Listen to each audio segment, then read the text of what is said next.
audio? Oh my God, I did it again. I'm the worst. No sound. Oh, well, let's start over. Welcome to Break the Cycle with me, your host, Joshua Smith. I'm sorry for boomering the audio. It's like I can't win, man. I can't. Last night I wasn't gonna boomer the audio, but then Clint's audio got boomered, so we couldn't do the show. And we have rescheduled that. I will record it on Friday. It will be released while I'm in Disney World, which I was just talking about. Happy hump day. I have one more day of work, and then I am heading out I'm off for 12 days. 12 days. I haven't had a vacation since last July 2020 when I went to the National Convention, which wasn't much of a vacation because I had to, run for chairman there. So it was like constant handshaking and talking and debating and workshopping, and it was a lot. I'm really sorry, guys. I'm really sorry about the audio. But yeah, so pray for me. I'm taking 7 children to Disney World on Monday for 8 days, and I'm excited, but also very nervous. So if you guys could just say a light prayer for me, I'd appreciate it. We got a great show for you guys tonight. Let's start off with some sponsors. Of course, we have toplobster.com, the man, the myth, the legend, my good friend and partner on Break the Cycle, where you can get this great It Didn't Have to Be This Way Ron Paul hoodie that you see me wearing tonight for a 10% discount by using BTC at checkout, or you can join the Patreon, Subscribe Star, or become a member of this here YouTube channel. By the way, like 12 of you have stopped being a member of the YouTube channel. I don't know if I pissed you off. It wasn't my intention, but if you could rejoin, that'd be great. And get your butt back into the Discord server where you can get all of Top Lobster's new gear up to 2 weeks before it goes to the general public at a 30% discount. Man, it's really worth it if you guys do one of the lower tier purchasing options, like monthly options, including the YouTube, because the YouTube's like $6 a month or something. And of course, executive producers of the show, anthemplanning.com, for all your emergency and crisis planning needs. Check them out today. See what they can do for your business, home, or personal life. They are doing a wonderful job that the government has historically sucked at, much cheaper and much more efficiently. Seriously, if you own a business, check them out today. I can't talk about how amazing they are enough. In fact, Amy Lepore, when I get back from Disney World, the owner, Amy Lepore, will be back on the show for her second time with the chair of the Libertarian Party of Delaware. They were chair, vice chair, to talk about the drama that's going on in Delaware. They are the micaucs who were voted in, and then the insurrectionists came and took the board away from them. Well, in their own heads, they took the board away from them. They don't need to be. They didn't do it legally, in my opinion, or ethically, for that matter. But guys, we've got a great show for you tonight. I'm sure that you follow her on Twitter. If you do not, you're missing out. She's amazing. She's hilarious. She puts out some really funny videos. You might enjoy her nude pictures. I don't know. I got a fiance, so it's not my thing. You know what I mean? But she is everyone's favorite forest nymph, Miss Forest Mommy. How you doing? Good. How are you? I'm living the dream somewhere. There aren't a whole lot of full nude pictures out. They're mostly lewd. There's a little bit of titty. That's what I meant to say. But my fiance watches the show, so I don't see them. Like, they just don't show up in my feed, thankfully. But I've heard people talk about them. So Well, you have to balance having crazy thoughts all the time, which I just throw my crazy thoughts out there with a little sexy here and there, Yeah. So that's how, if I could pull off a little sexy, I would probably have a lot more than 20,000 followers on Twitter. But alas, I can only put out my crazy thoughts. So that's all right. Yeah. Well, let's. You're doing good. You're doing great. Yeah. I am. The YouTube's doing. I think we're about 220 subscriptions away from 5,000, which is. I started the show in March. It's been 7 months, and I can't complain. I'm very happy about it. I wish. Listen, the Twitter to YouTube pipeline is a mess. It is broken. You know what I mean? Like, I got 20,000 followers on Twitter. I got a quarter of that on YouTube. It's very hard to get people to leave Twitter and join your YouTube channel. Very hard. It is. It's true. Yeah, I have a bunch. I can't get anyone to subscribe. I don't do much on YouTube right now, but I'm one day I'd like to.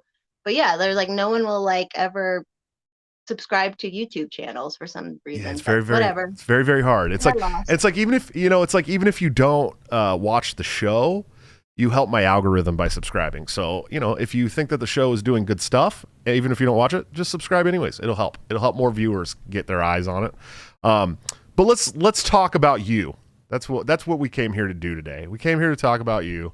Okay. I everybody knows your online Twitter handle persona, but how did you get to become Forest Mommy? How did you get to become this hater of the state, this Libertarian Party member, this Mises Caucus member? I mean, how did this all come about for you?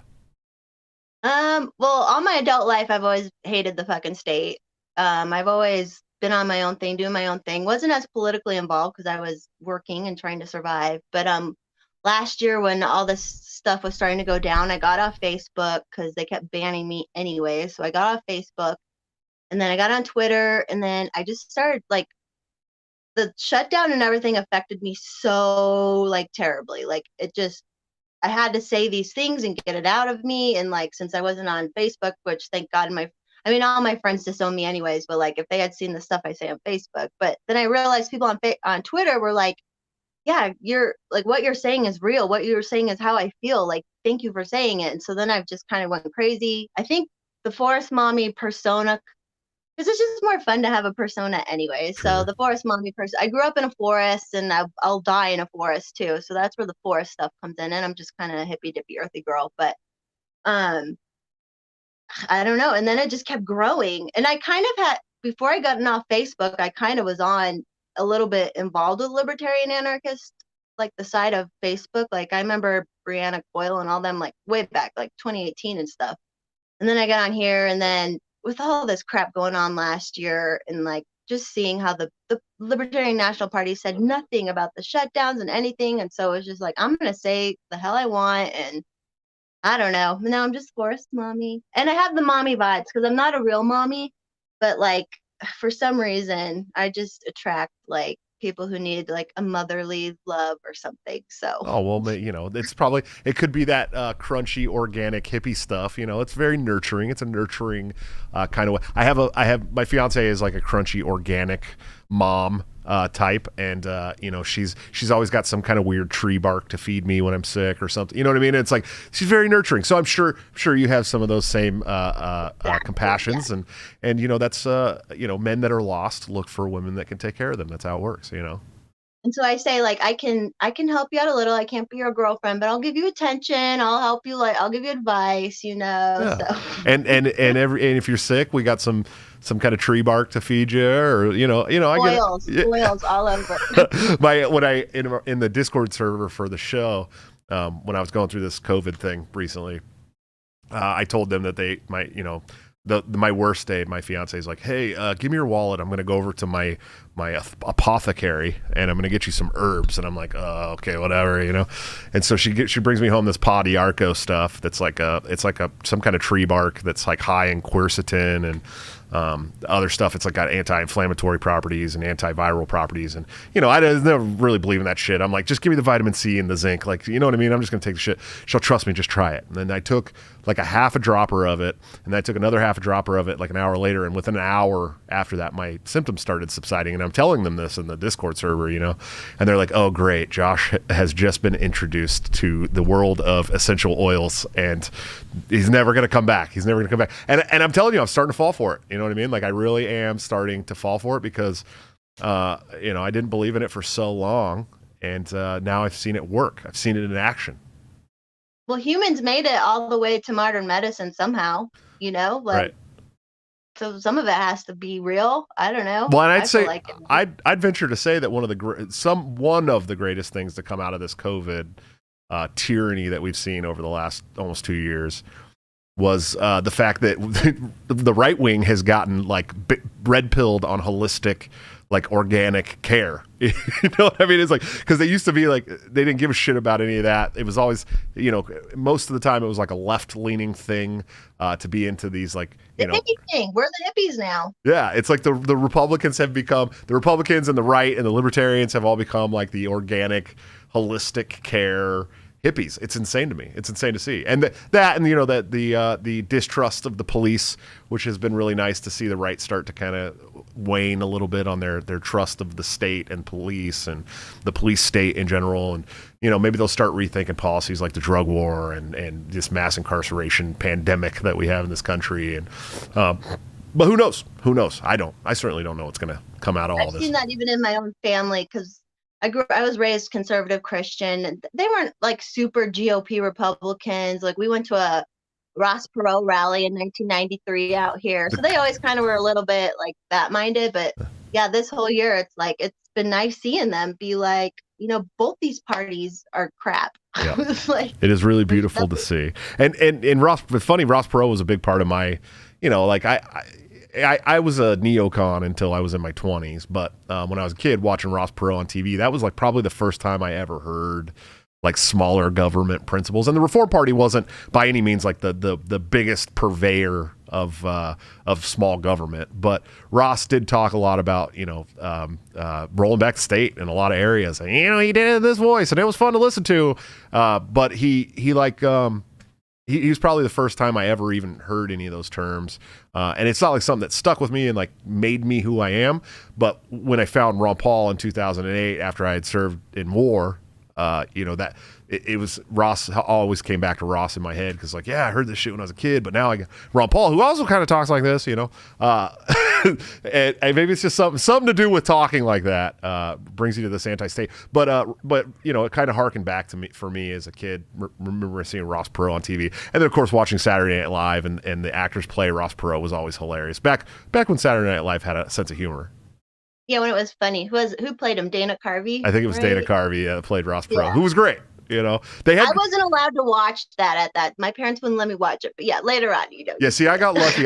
My mom is very conservative policy-wise, but she was really like liberal when it came to, she didn't care what we watched. I mean, I think the first movie I can remember seeing as a kid was Freddy Krueger, so she just didn't give a shit. Like I'm way harder on my kids. My kids aren't, if it's got something over a PG-13 rating, my kids don't watch it. You know what I mean? And I know that's, probably some of the people. You have like 20 of them to keep track of. Oh my God, it's a lot. It's a lot. I just, I tell people every day, they're like, man, you're taking care of all 7 of those kids. You're doing a great job. I'm like, look, I would be proud of myself if I just didn't lose one.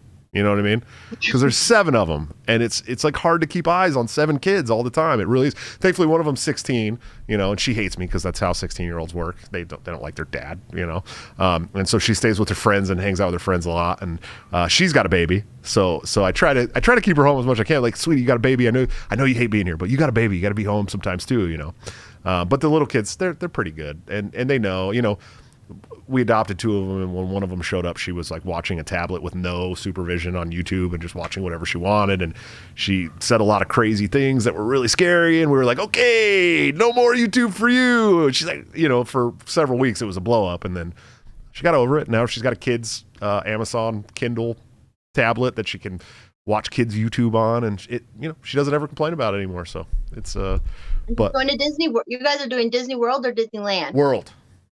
We're not going to California. Yeah, right. That's true. Yeah. Be careful. Are you gonna have them all wear matching shirts so you don't lose any of them? I may, and there's a couple I might have to get leashes for, because I'm a white guy, so you're allowed to put your kids on leashes when you're white. I think that's how it works. Yeah. Do it. If I had kids, I'd be all about that. I'm going to buy a fanny pack because I just remember going to Disneyland with my mom when I was a kid and everyone had fanny packs. I'm like, fanny pack and like the Teva sandals with like socks. I'm going to do it. I'm going to do the whole dad thing. I'm going to embarrass them. I'm going to get like the best thing ever. I love fanny packs. Oh yeah. Fanny packs are cool. And I'm going to get like the shades that flip up. You know what I mean? Like, I'm going to do the whole thing. I'm going to embarrass the shit out of these kids. It's going to be great. My mom used best memories ever. Oh yeah. My mom used to take, I'm from California. I'm from the Bay Area. And so it was like a 6-hour drive for us down to LA to go to Anaheim and go to Disneyland. My mom took me a couple times, but she always made sure that I was in Campfire Boys and Girls. It's like Boy Scouts and Girl Scouts, but put together, because I wasn't going to do the all guys thing. And you know what I mean? I was a player, but I didn't crush a lot. And so she would take the whole troop to Disneyland and embarrass the shit out of us. They'd walk up to like tour buses from Tokyo of people like getting off and be like, "Oh, what are you eating there? Popcorn. I've never had pop." I mean, they were just totally like blatantly trying to embarrass. Yeah, but those were the best times of my life for sure. So heck yeah, my dad is super goofy and silly, and like, thank God. Like, I have memories of my dad like at church. These guys, this was in the like 80s when we still lived in Chicago, and like they would dress up as women and go to like the women's aerobics group at church and just be so silly and funny. And back then, it was just so funny back then, And I'm like, thank God I got a goofy dad. Yeah, this new generation is so serious all the time. They want to be adults so bad. And I loved being a kid, man. I wish I could go back to being a kid all the time. It was so much fun. Me too. I want the 90s again, especially. Like, the 90s were so killer. But the 90s gets a bad rap, though, because of the way we dressed. That's it. The rest of the 90s was awesome. I wore hand-me-downs the whole time anyway, so I was getting made fun of, but whatever, I didn't care. I loved the 90s. I mean, we wore the MC Hammer pants and like a t-shirt, like a bright red t-shirt with like a yellow tank top over the t-shirt, and then like zebra MC Bugle Boy. Oh yeah. It was horrendous aesthetic, but it was so much fun. The 90s were cool. It was like the last generation of kids who got to just go and play outside. Be kids. Yeah, just be kids. Like, thank God, because my parents moved from Chicago in 1990 to Colorado, thank goodness. And we moved from Berwyn, Illinois, to 10 acres out here in Colorado, because back then it was super cheap out here and stuff. So I'm like, I got to grow up out here. My siblings are way older, so they didn't really get to grow up out here as much, but I did. And I'm like, oh my God, thank God. And so I got to spend the 90s like on 10 acres out in the middle of nowhere, Colorado. And like, it was the best. I'm so thankful. Like, I'm always like, some people say you can choose the family go to when you're a baby. I don't know if I believe all that stuff, but I'm like, okay, it makes sense now, like that I ended up with this family where I got to grow up, and I'm hopefully going to die in that same house and stuff. So it's like, I'm just so thankful for everything, how it happened. Yeah. And I'm like beach dad. So I grew up, 45 minutes away from the beach. I surfed. And so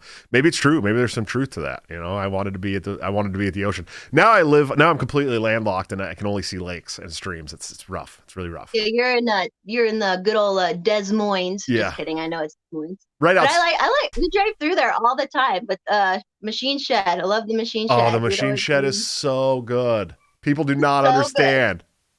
That's where I went for my Father's Day brunch after church. Nice. Yeah, I was like, they're so like, my fiance's like, where do you want to go for your Father's Day brunch? I'm like, the Machine Shed? Are you kidding me? I want like a apple stuffed pork chop right now. You know what I mean?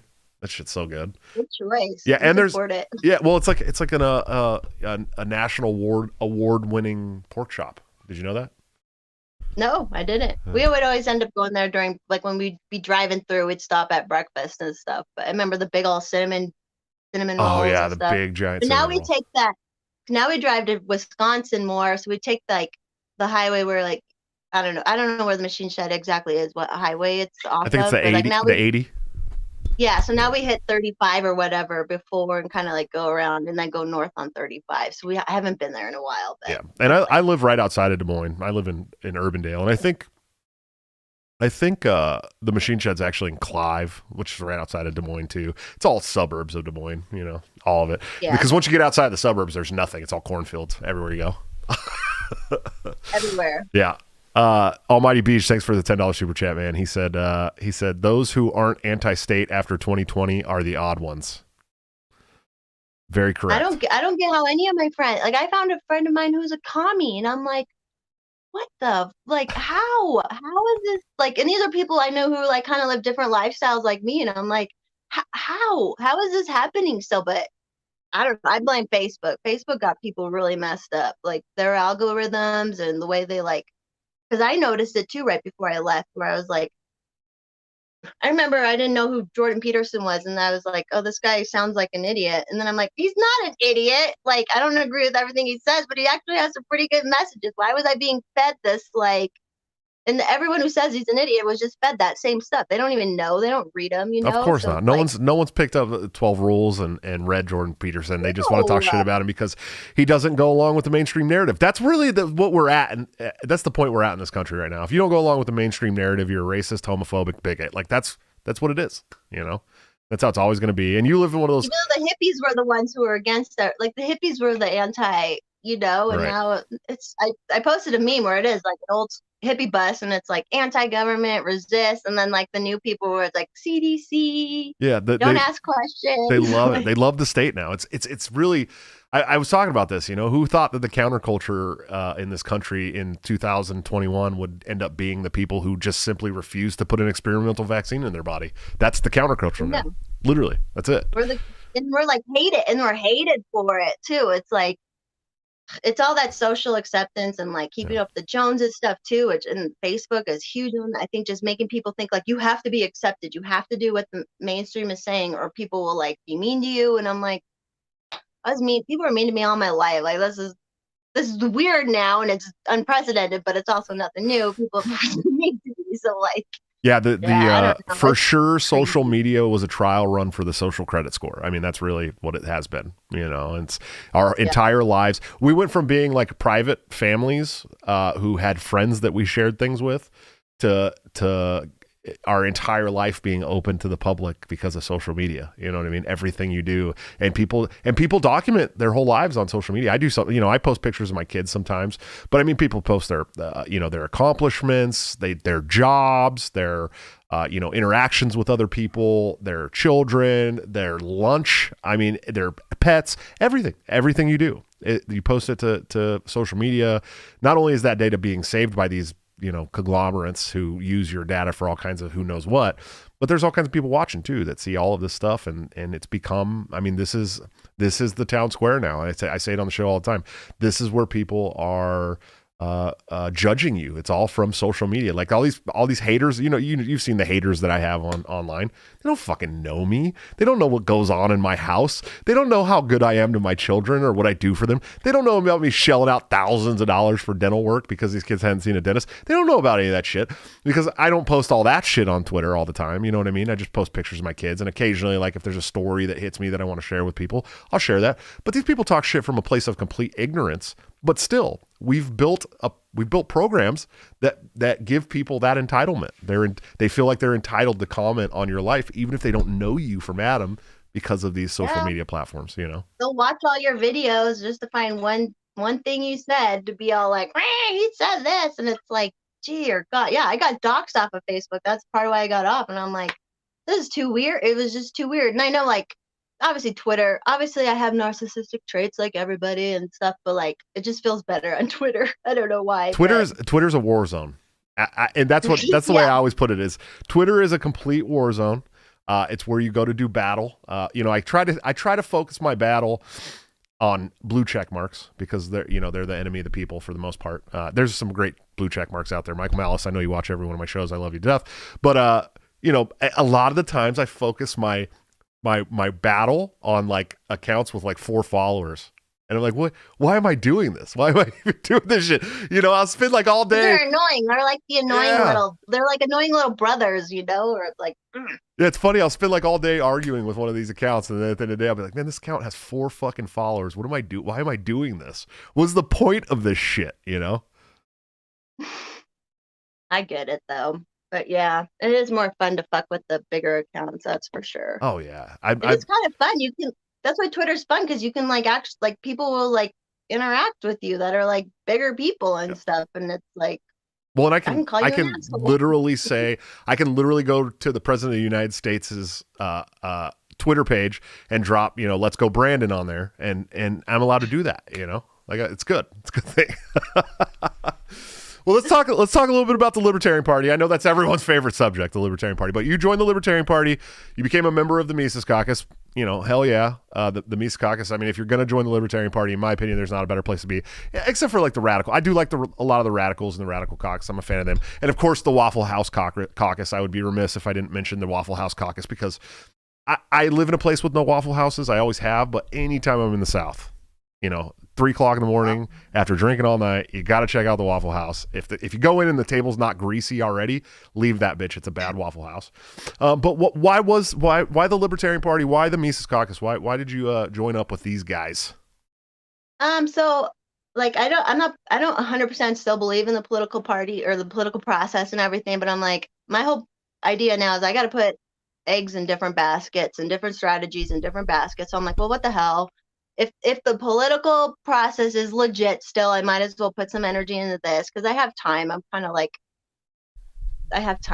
that kind of wife type thing. So I was like, all right, we'll get involved. And then I started noticing on Twitter the Mises Caucus people. I'm like, these are all people like I started realizing we could disagree on a lot of crap, but like we have this one thing we really need to focus on right now. And like everybody seems super cool and like fuck whatever. I don't care about your lifestyle. I don't care about shit like that. But like we gotta hit the state right now. Like this is what's going on is unacceptable. Like and the National Party didn't do crap last year, and so I don't know. I just wanted to get involved, and I met a bunch of people from Colorado already, and they're super cool. And what was nice, so I had started a Liberty Twitter meetup kind of meetup group out here last October. It's been a year. Yeah, I saw some But it's pictures of mostly all those dudes. meetups, I think. Yeah. Yeah. It was mostly all dudes. That's fine. But like, so now with the Mises Caucus group, there's a lot more like married people and girls involved too. So it's like a little more balanced. And so it's been fun. And they've been like, I feel bad because I haven't been able to be involved, but they've been fighting our licensure group out here called DORA in Colorado. They made healthcare workers have to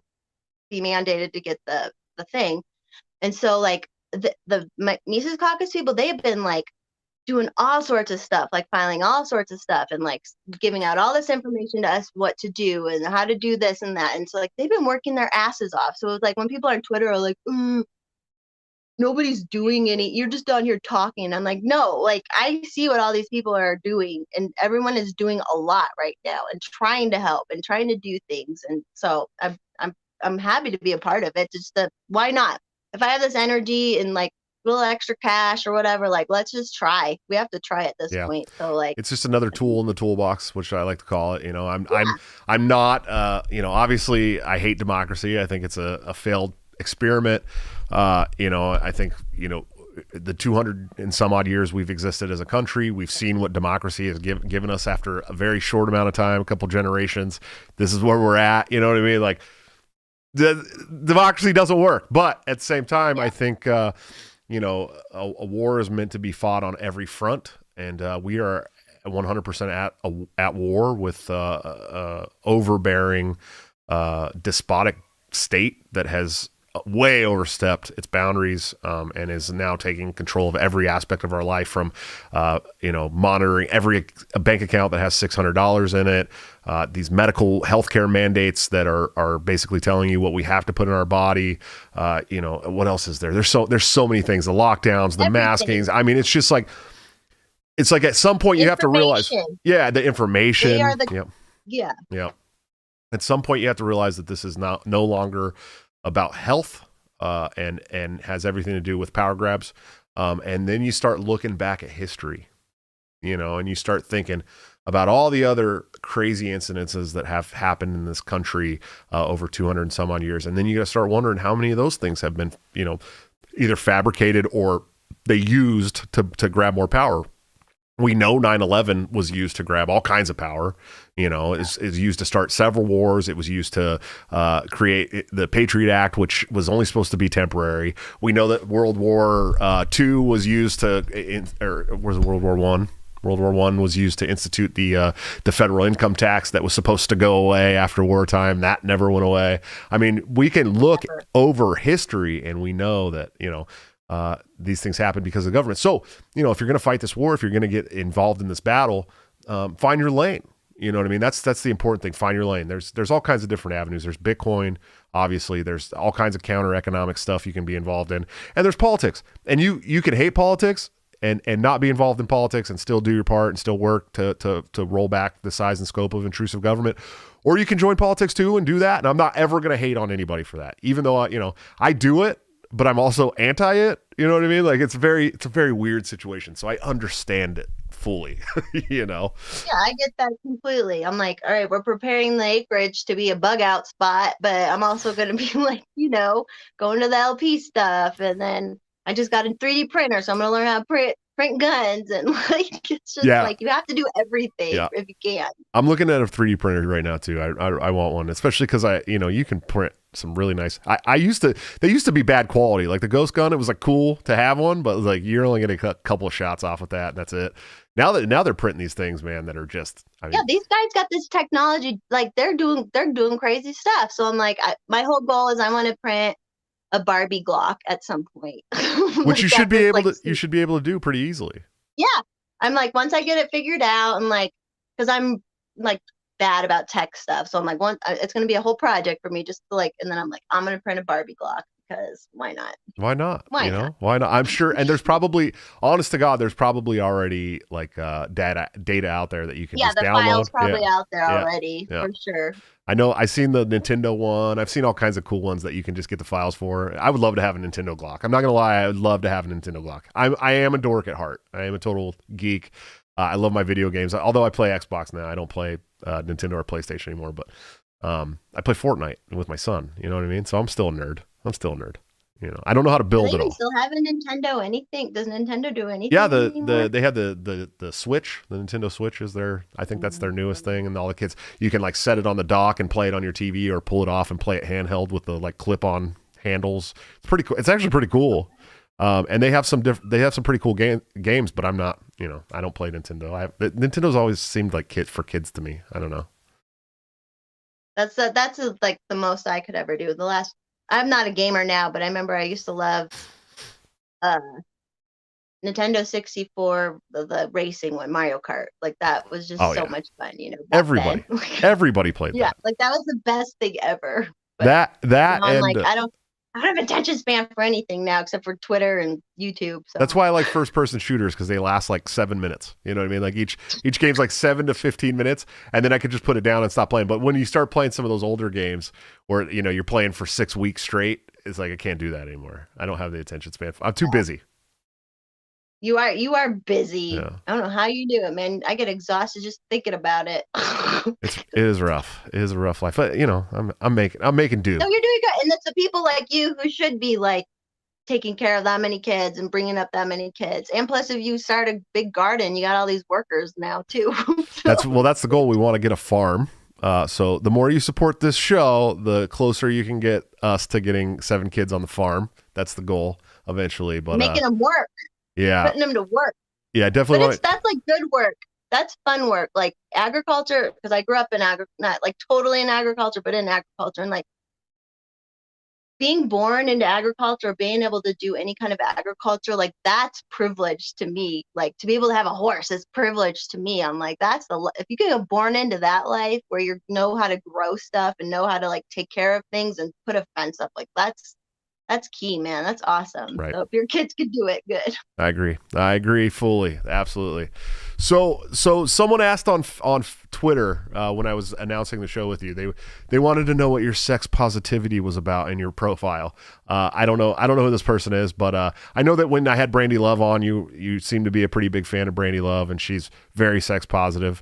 And she even followed you back. I think I messaged her. I was like, hey, I was like, you got to follow Forest Mommy. She loves you, and so she did. But I mean, what does that kind of stuff mean to you? I just don't judge stuff. So like if someone's gonna post a sexy picture, I'm not gonna judge it. If somebody lives their life non-monogamous, I'm not gonna judge it. I'm just open. Like those, like people who are like repressed, like the minute you talk about anything sexual, they're just like, like, and they get like really pent up and weird. And I'm like, I'm just not like you can talk about sex. We can actually like talk about sexual stuff. Like we can, whatever. So it's just not, I don't know. I'm not down on it. I'm not a prude. I don't want to say prude because it's okay to be a prude if you're a prude too. Like, I don't care. But like, I don't know, just whatever. I feel like a lot of the problems in the world is because people are weird about sex. Like look at the Middle East. Like they're just weird about sex in the Middle East and they'll never like evolve out of it because of how weird they are about stuff out there. Like, I just think a lot of problems come from that.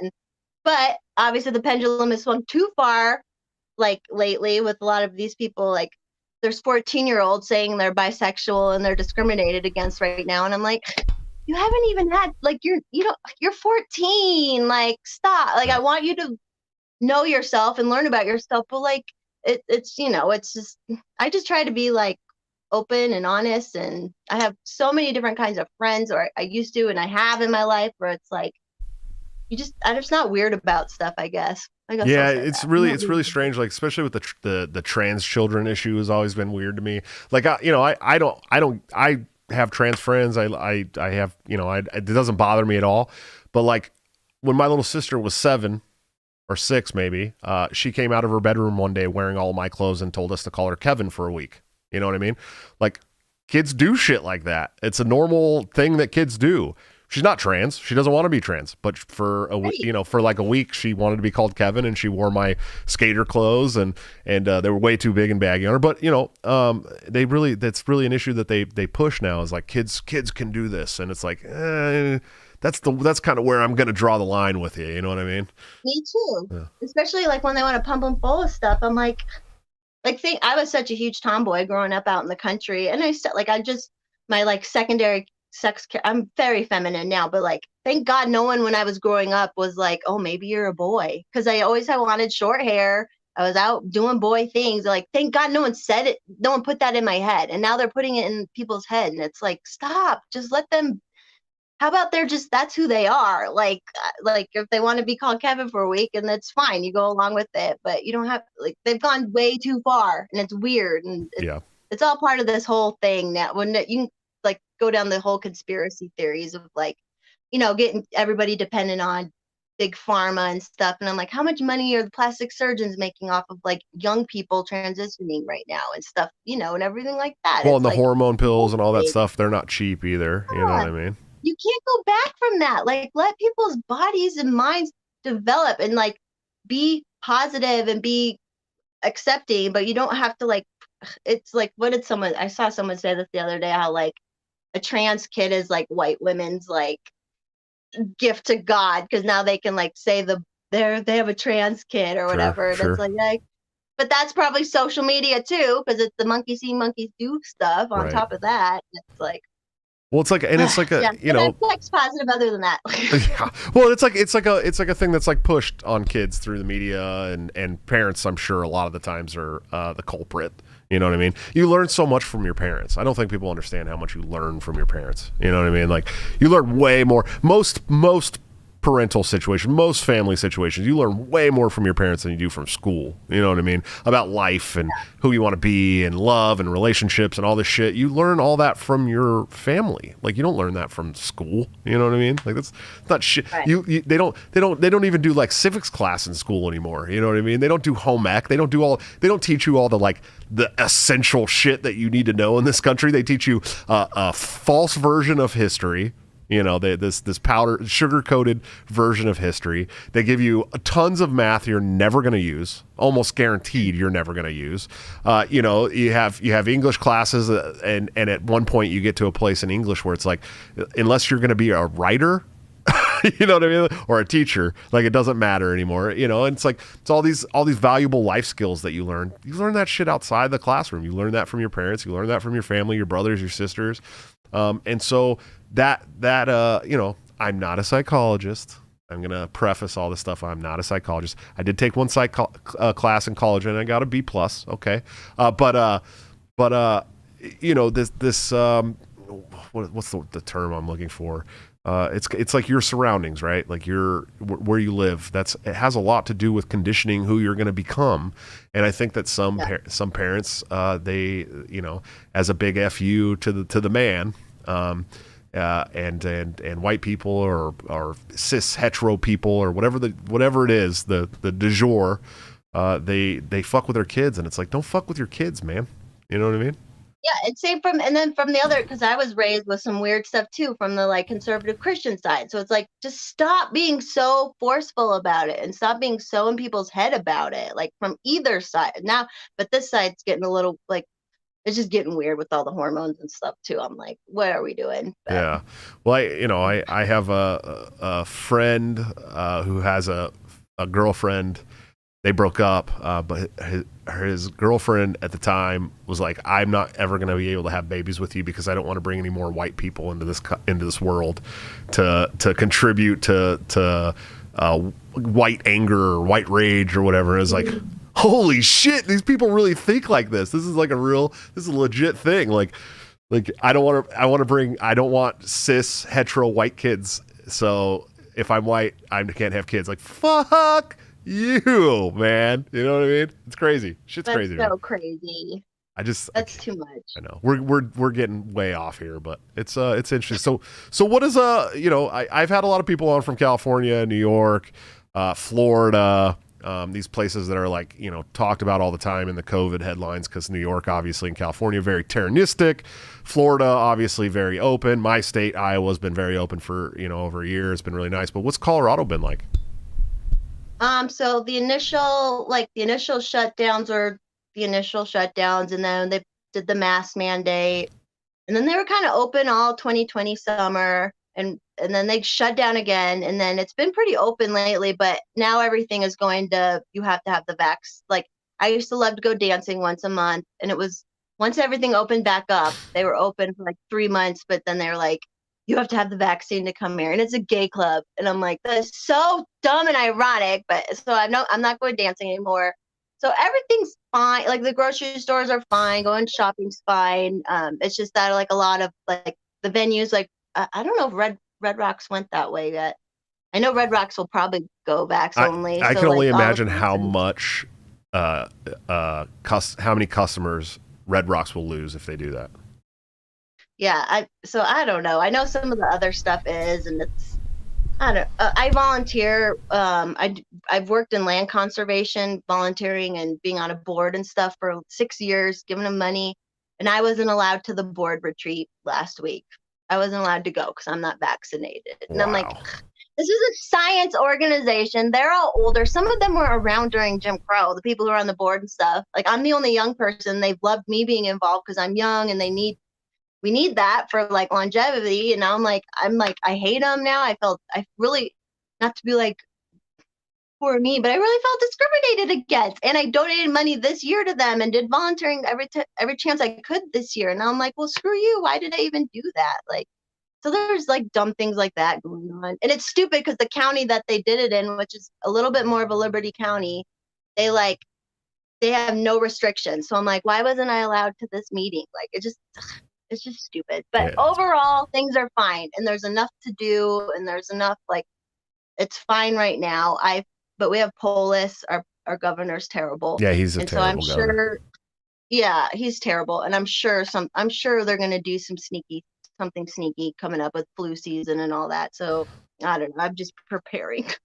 And Polis has tried to have several attacks on your Second Amendment rights in Colorado too, right? Yeah, we've had some bad laws get passed through. Like we had that one shooting at the grocery store not too long ago, but it was so weird. I'm like, I can't believe anything anymore anyways, but like the way that went down, and there was a law trying to be passed about guns in Boulder County at the same time, and I'm like, come on, like, I don't know. But yeah, whatever. That was a weird shooting, and that's the one the activist from We Are Changed got shot, right? Or what's the name of the organization? I don't know. Yeah, I don't know who the good guy with the gun shot the bad guy with the gun, and then the cop killed him. Oh no, that's that. So that actually happened in my town in Arvada. Johnny Hurley. So that was the Arvada police, which there's a really good Ford Fisher did a really good little like 30-minute documentary on it, and it's they still haven't released which cop did it. They have video of it all. Yeah. They showed the video all up until the point, and they're like, okay, they were saying that this guy Johnny Hurley, who was an awesome dude, yeah, We Are Changed. He was a huge part of the community, like literally the good guy that was stopping a bad guy. And where they shot him, there's just no way. And it's like, of course, it's months now that they haven't released what happened. So obviously something happened. Well, I thought it was interesting that the internet was trying to paint him as like this right-wing extremist, and it was like, anarchist. No. Yeah. And I was like, and literally right after it happened, because a cop got shot, which is very sad, and he was like a good guy cop, but like they were like 24 hours of cop, oh, poor cop. They said nothing about Johnny Hurley. Said nothing about him. They like they had like 2 or 3 cop parades. They had all this cop stuff for 24 hours straight. And then like, it wasn't even until like 3 or 4 days later that they said, oh, the Good Samaritan was shot by the cops. Right. And then now it's been months now, and they haven't even like released the video past that point, which I don't want to watch it, but like, name the cop. Why can't you and me, if we had accidentally shot someone, whether it was accident or not, like we wouldn't have the benefit of a doubt for months on end. Of course not. Like, no. Well, and then the crazy thing was, as soon as that narrative came out, they dropped it from the news cycle. I mean, it was gone. The whole shooting dropped from the news cycle completely, 100%. So I went to the End the Wars rally on 9/11, and some people who are friends with Johnny Hurley came, and a guy did a speech a little bit and brought up Johnny Hurley. So that's good. So there are a bunch of people. So the fact that he was so involved with that We Are Change group is good, because they aren't letting it die. No. Like they're still. Well, it's literally like 3 miles from me. And Magnus Panvidya isn't going to let that die either. I guarantee that, because we're still screaming Duncan Limp at the top of our lungs. They'll be screaming that one for a long time, I'm sure. Oh, not that anyone cares, but yeah, we have all these people's names that are like, what the hell, like. John too much. John Clemmer, thanks for the $10 super chat, man. He said, "Buy that farm, yo." I'm trying. It's hard, man. I'm a sole provider for 9 kids, so I do the show 5 nights a week. So drop those super chats, guys. No, I do have a full-time job too, but this is our other revenue stream, man. You know what I mean? It does help take care of my family. Land is good. It's probably a lot cheaper out by you than here. Like where I grew up in the country and everything is quadruple what my parents paid for it. Like it's absurd. I'd venture to say that Iowa is probably one of the cheapest states in the country, for sure. And it's fertile. It's nice and fertile. Yeah, you can grow lots of stuff here. Animals do very well here. It's a good place to live if you're not going out to the dancing frequently. I forgot what that was like, because it's such a funny story. I tell it on my show all the time, but last year, until last March, not this one that just passed, but the one before, I was a bachelor living with my best friend in California in a 3-bedroom tract house, and we were out in the city in Oakland, and we cleaned up the house on Fridays before people came over. Like, that's how we lived. And now I have 7 kids and a fiance, and one of them's my grandkid, and I don't do shit anymore. This show, people are like, how can you do this show 5 nights a week? And I'm like, because this is the time I get to hang out with my friends, man. This is it. It's kind of your social hour. Yeah, this is it. This is what I get, man. But it is fun. I enjoy the show, and it's hard too. Sometimes I get to really prepare for the show, and sometimes I don't. So I get a little nervous. You know what I mean? Like, oh shit, I didn't get to prepare very much for this show. Usually it's the shows that I know I follow, like you and Clint and people that I follow. So I can kind of know the topics we can cover. So I wanted to bring this up. So have you caught the whistleblower speech yet from Facebook? Have you seen anything about that? Yeah, it's all BS. What do you think about this lady? It's all another act or whatever. Like, there's no, like, the minute I saw her bring up 1-6 when she was like, oh, we let our guard down, and that's why 1-6 and I'm like, okay, this is fake. This is all fake. Like, it's all fake. I don't believe when they want more. The only whistleblower, I don't know if you ever saw, there was a documentary about Cambridge Analytica. Oh yeah. Like, I haven't seen the documentary. That girl was a whistleblower, and she brought, that was even before the Social Dilemma one. But in that one, they brought up how they were like going around the world, hired by people around the world to mess with elections and stuff. And so now I'm like, the government is Cambridge Analytica now, and they are controlling all the they're controlling all the information and all the campaigns and everything now. And it's like, no, I think that was all bullshit and planned. Like, the downage, I don't know. Like, I don't know. Yeah, I mean, it's a little shady. People found her on Twitter. She started her Twitter account 4 days ago, and she has almost 50,000 followers on Twitter already. Like, okay. Yeah. You know what I mean? Like, little sus. Yeah, well, and then they found out that she was on, I can't remember what board it was at Facebook, but she was on a board at Facebook that actually actively were the ones that actively suppressed the Hunter Biden story. Oh, yeah.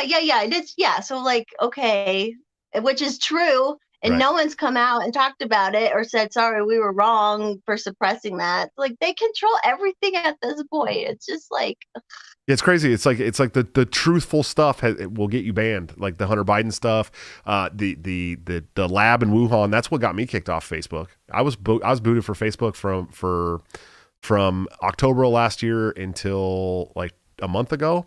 I was booted from Facebook because in October of last year, I said, hey, I'm really starting to wonder if this virus was created in a lab in Wuhan, China. And then I was booted. And now it's so true. And now it's like, it's almost the approved narrative now. You know what I mean? And it was funny because if you remember when this shit started, it was like, oh, the bats, the pangolins, this, that, the wet markets. Man, what happened to the wet markets? We were talking about wet markets. Nobody even knew what the fuck a wet market was. And all of a sudden we're talking about wet markets every day in the news. Every day. And then it just gone. Just like that. Disappeared. Shit's crazy. I thought that was weird because I remember people were talking about the whole like Wuhan thing last year. I'm like, yeah, this stuff makes sense. And then Fauci had that exchange with Rand Paul and like was like, oh no. And I'm like, we already know. I thought we already know that this was happening. And like, now it's like, yeah. That was because of the gain of function stuff, right? Fauci said that we weren't funding gain of function research, which is basically for people who don't know what gain of function is, it's like gaining a function for a virus. Like, so this virus can only be pass between animals. And we're doing gain of function means they're doing research on how to get it to gain the function to pass, to other people, humans, stuff like that. And so, I mean, if they were doing that with coronaviruses in the lab in Wuhan, China, where this thing came from, I mean, it would, suffice to say that might have been what happened, and that might be why people are now having a problem with coronavirus all over the world. But who knows? We could be wrong.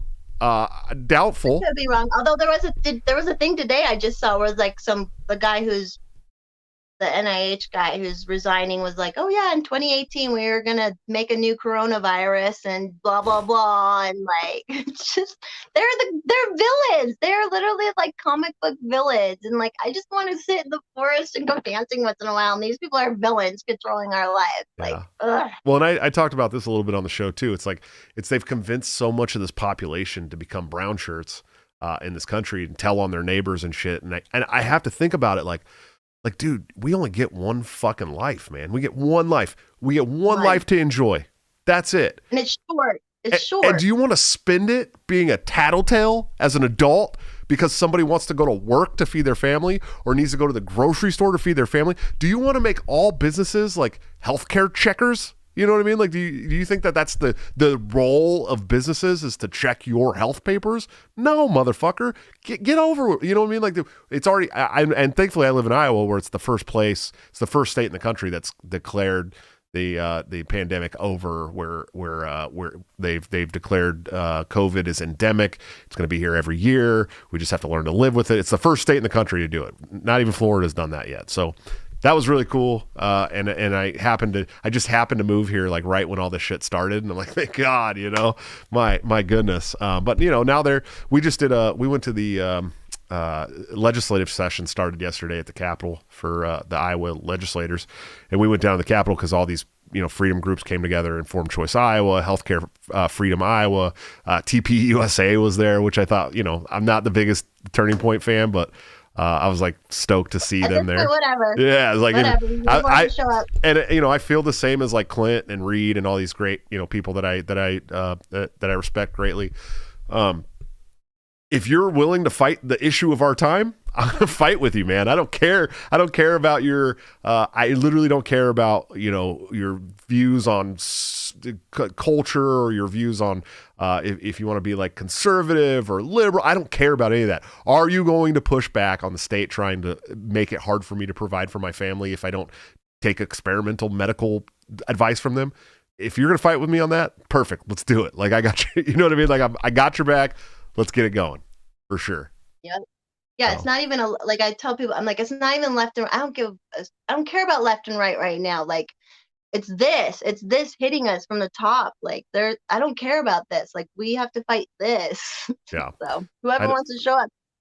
I don't think people understand. I think some people are just lost. They think that this is all normal and this is how, the government's supposed to work this way. It's like, no, motherfucker, government is not supposed to work this way. This is not what the government is supposed to be doing. You are giving them this power by saying, I think this is what the government's supposed to be doing. No, it's not at all.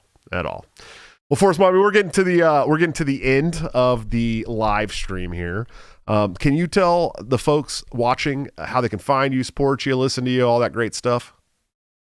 Just Forrest Mommy on Twitter right now. I do have a Forrest Mommy YouTube if you want to subscribe to that. I don't do much on it right now, but I have a couple videos up, a couple live streams and stuff. But yeah, that's it. Otherwise, just listen to my crazy talking.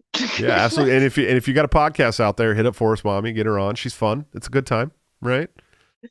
But I'm a big fan. I really appreciate you coming on. If you could give me like 2 minutes to shut down the stream, we can start the members only stream. Sounds good. Awesome. Thanks. Oops.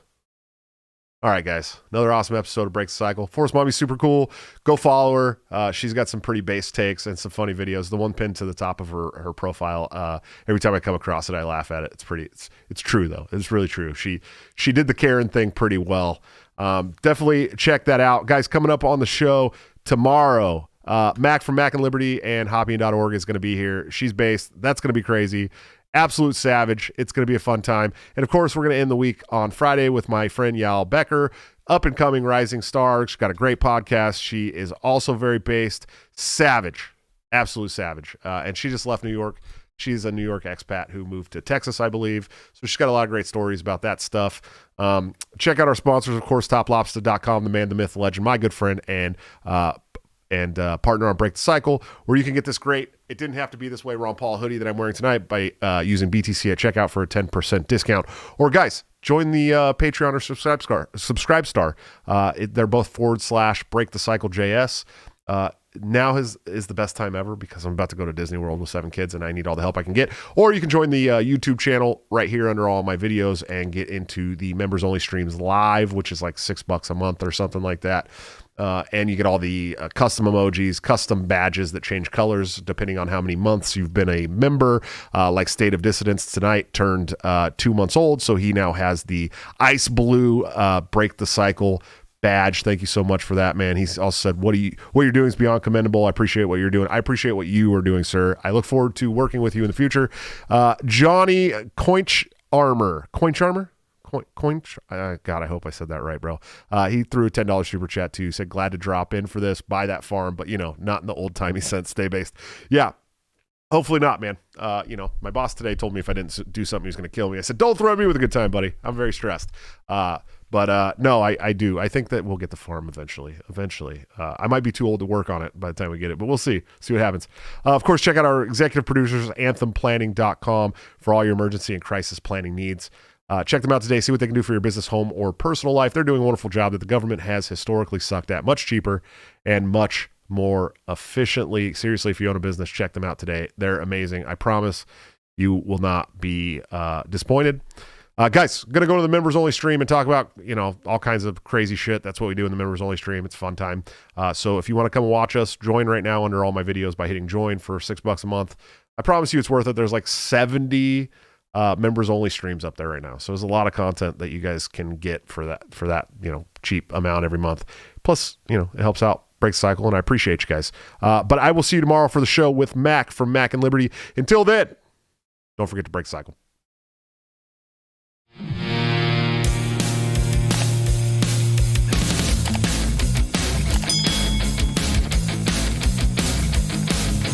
Due to legal reasons, I just have to explain. The lyrics of my last song may seem to contain a violent call to action in the verse and refrain, but I just landed in Minecraft.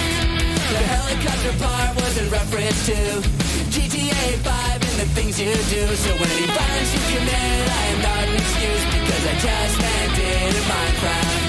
Well, Chipper is my friend and he's constantly cold. Accusations of incitement getting totally old.